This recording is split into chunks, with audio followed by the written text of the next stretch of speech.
Didik TV KPM. Okey, jadi sebelum kita buat eksperimen, kita kena ada situasi dulu. Okey. Okey, boleh tengok dekat slide cikgu.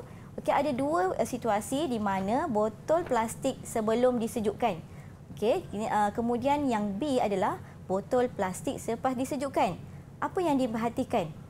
Lepas disejukkan jadi apa? Jadi skemik pula cikgu. Mengecut. Kemik kan? Maksud mengecut. Bermaksud kat sini isi padu udara tu berkurang bila suhu berkurang. Okey, jadi daripada aktiviti ni kita nak buat eksperimen. Okey, sebelum tu kita kena tahu dulu pemboleh ubah. Okey, pemboleh ubah dimanipulasikan kita adalah yang kita ubah-ubah. Di mana kita masukkan dalam peti sejuk, bermaksud kita ubah dia punya suhu. Okey. Okey, dia punya suhu. Okey, kemudian yang bergerak balas dia punya apa tadi? Kalau Din boleh apa cikgu? Cuba Isi jawab. padu ke? Gas? Ya, isi padu, betul. Okey, Isi okey. padu yang diwakili oleh panjang terus udara.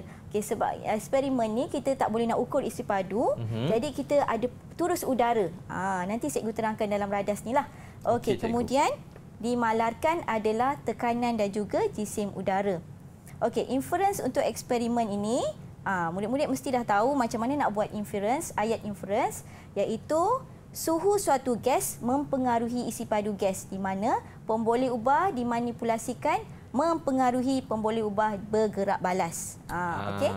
Okey. Kemudian hipotesis pula. Hipotesis ni saya tahu cikgu. Dia selalu ada perkataan semakin. Ya, betul. Pandai. Cuba jawab. Semakin bertambah suhu, semakin bertambah isi padu gas cikgu. Betul. Okey, mudah aja. Semakin bertambah suhu, semakin bertambah isi padu gas. Okey, tujuan dia sama juga untuk mengkaji ataupun untuk menyiasat hubungan antara suhu dengan isi padu bagi suatu gas berjisim tetap pada tekanan malar.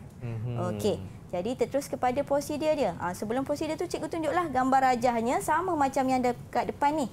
Kalau cikgu boleh tunjukkan, murid-murid mungkin tak tahu, ini pembaris yang cikgu dah kepilkan sekali dengan termometer dan turus udara. Ini. Okey, dalam turus udara tu ada asid sulfurik. Untuk kita tengoklah panjang turus udara tu, dia punya L tu, nanti kita tengok macam mana. Dan ini cikgu tak letaklah air dia, just untuk demo sahaja. Okey, dan penunu Bunsen. Okey. Kita tengok kepada prosedur.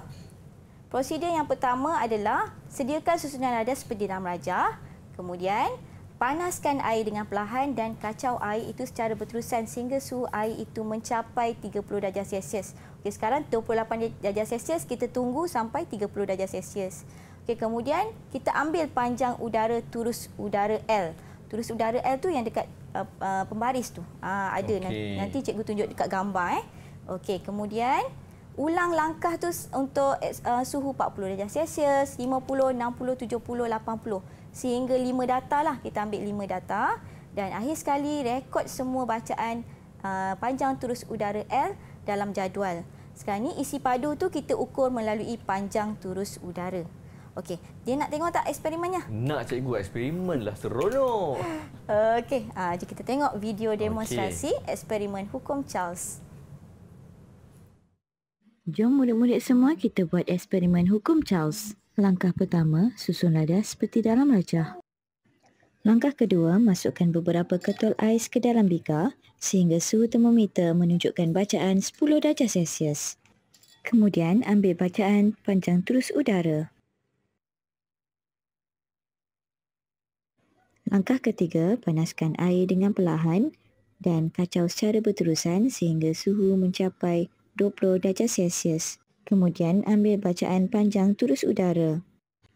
Seterusnya, ulang eksperimen pada bacaan suhu termometer 30 darjah Celsius sehingga 80 darjah Celsius. Kemudian, ambil panjang turus udara pada setiap bacaan termometer.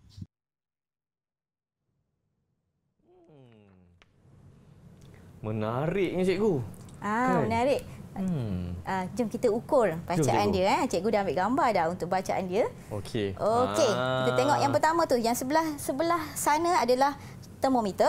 Okey. Bacaan termometer. Yang ini adalah panjang turus udara. Okey, kita boleh tengok cikgu dah letak line kat sini. Okey. So, yang pertama itu adalah 30 darjah Celsius. Berapa bacaan di sini? Kalau kat sini 1 ni 2. 5, 2.8 je. Ya, 2.8. Okey. Seterusnya, 40 darjah Celsius. Kita tengok kepada 40 darjah Celsius. Berapa bacaan dia? Wah, sikit lagi nak 3 je. 2.9. 2.9 cm lah. Okey, 2.9 cm. Seterusnya, untuk 50 darjah Celsius. 3 cm, cikgu. 3 cm. Okey. Seterusnya, pada 60 darjah Celsius. Pun 3 cm, cikgu. Ya, yang ini waktu tak naik sangat lah waktu ni. Okey. Kemudian, pada 70 darjah Celsius. Yang ni dia naik sikit, cikgu. 3.1 cm. Ya, 3.1 cm. Dan akhir sekali 80 darjah Celsius. 3.2 cm, cikgu.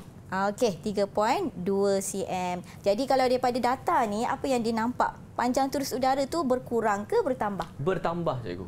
Bagus. Bermaksud kat sini, panjang turus udara tu mewakili isi padu. Bermaksud, bila suhu bertambah, isi padu juga bertambah. Okey. Itulah dia eksperimen kita pada hari ini. Sangat-sangat menarik.